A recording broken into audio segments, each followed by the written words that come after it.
on the big question that is on everyone's mind right now, and that is, where are the jobs? Now, NDTV spoke to industry experts and they believe services and manufacturing, along with other traditional sectors ahead of the festive season, continue to witness hiring.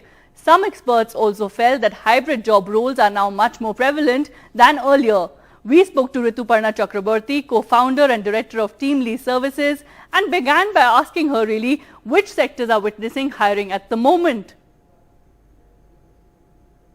So I think from what I can gather, Sakshi, having interacted with different, leaders across different industries, I think if you leave aside the tech and the startup ecosystem, for every other industry, pretty much the high growth sectors that we have in India, it's business as usual. I think, and especially given that we are in August, and that essentially means that the festive season, the time when domestic consumption really surges in India is just around the corner, which means that sectors like FMCG, consumer durable,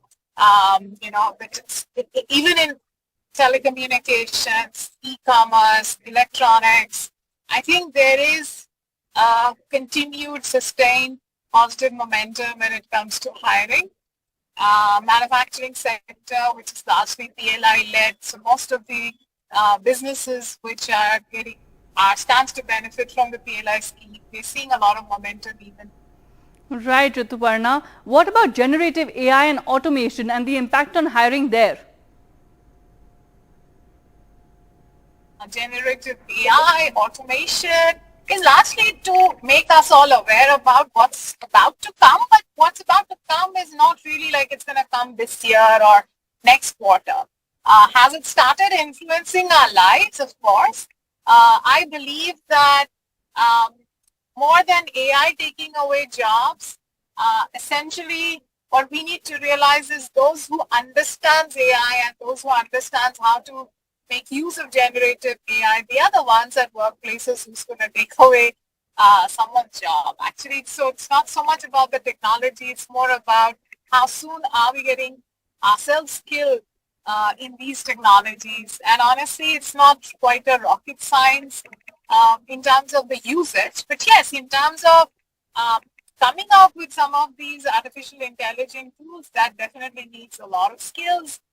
And those are very niche requirements, and I feel India is one of those countries which is going to potentially create a lot of opportunities in that area. Do we have the skills currently? We don't, and that's an opportunity as well as a potential problem in the days to come. Implementing AI in organizations, ethos and the entire underlying infrastructure, it's quite an expensive proposition, and hence I don't think organizations will just blindly jump onto the bandwagon.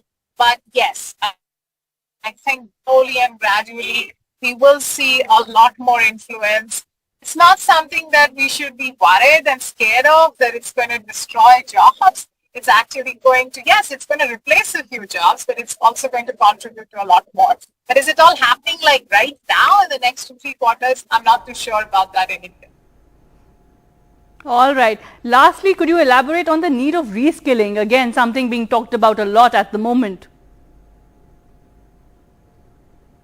I think when I talk about reskilling, I'm actually essentially saying that let's not rest on the skills that we acquired even 5 years back any longer. Let's constantly look for ways and means of adding new skills that we constantly stay relevant. So it's not really about just AI. I mean, today it's AI, tomorrow there could be something else, to be honest.